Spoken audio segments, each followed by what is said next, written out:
father grew up in Berlin, my mother grew up in New York. Both my parents met in South Europe.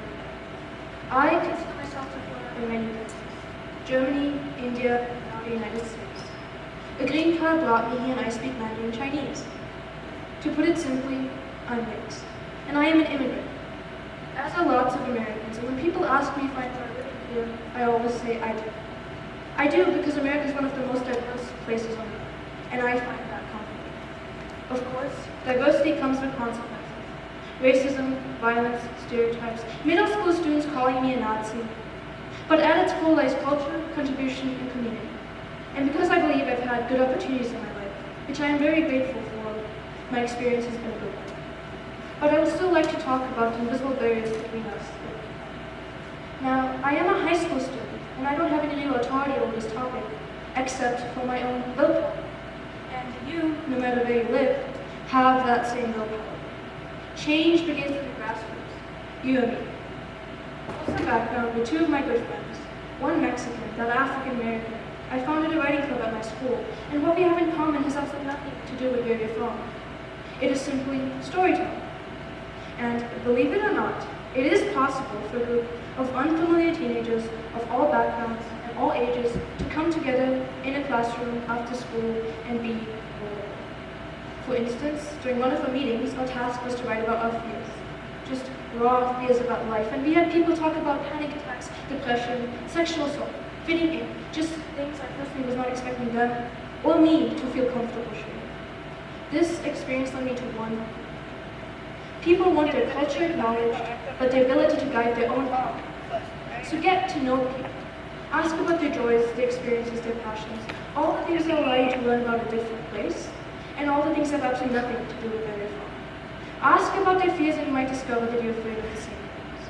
And if you are an immigrant, share your story. If nobody listens, share it anyways because somebody needs it. On that note, I would like to share a slam poem that I wrote, inspired by a Mexican immigrant in my interview about the American dream.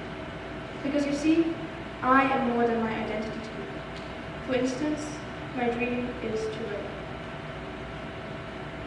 I am not American. I am also hardworking, curious, and kind, and I know that I am hardworking, curious, and kind. But I am not American. Then the dreamers, they come from the distant lands under the same sky. They too are hardworking, curious, and kind.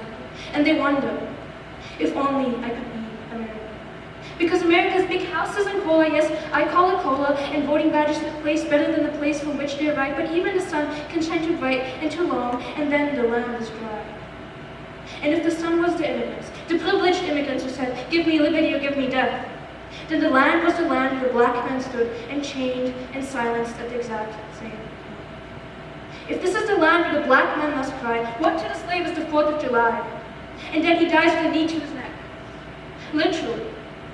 Why would you ever want to be American? And I warn the immigrants, they will hear your accent, not your words. They will speak your high school Spanish when you speak English just fine, and when you admire that in the English language there's only one word. You. And this you means everyone. Here, a pale man must say, I don't even speak Mandarin, just to feel American. And if a brown man comes with a number plastered on his forehead, and a woman ashamed for working when becoming a mother, then I am not American. My mother, Indian and bright, she married a German, and she told me always say German because Germans have it good, but I refuse to deny who I am and the beauty of my tongue because I know I have great friends who embrace the places from which I come. Not everyone has great friends.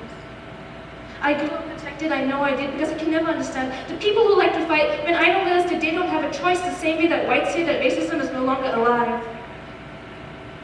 In America, democracy is a joke. But at least in America, democracy is a word, but at least in America, the immigrant can say, I got lucky, my green card was processed when immigration wasn't a bad word, but at least in America, they can live as illegals, but at least in America, we can practice our faith, but at least in America, we don't settle for less. Because we do not give up when their deal is much. We still smile at our neighbors, and we still smile without money in our banks. And we still smile when they don't call us American, because the American dream comes from within ourselves. And if we can smile at a Mexican woman, raised in a poor village, highly educated, and if we can smile when she smiles as a cleaner in the USA, and if we can smile when she marries a Muslim man, and if we can smile when she has children, 2 seats in a room are not a burden to her life, because at 58, she can return to college and get a degree just fine. If this woman can tell her younger self, well done, then maybe I am American. Thank you.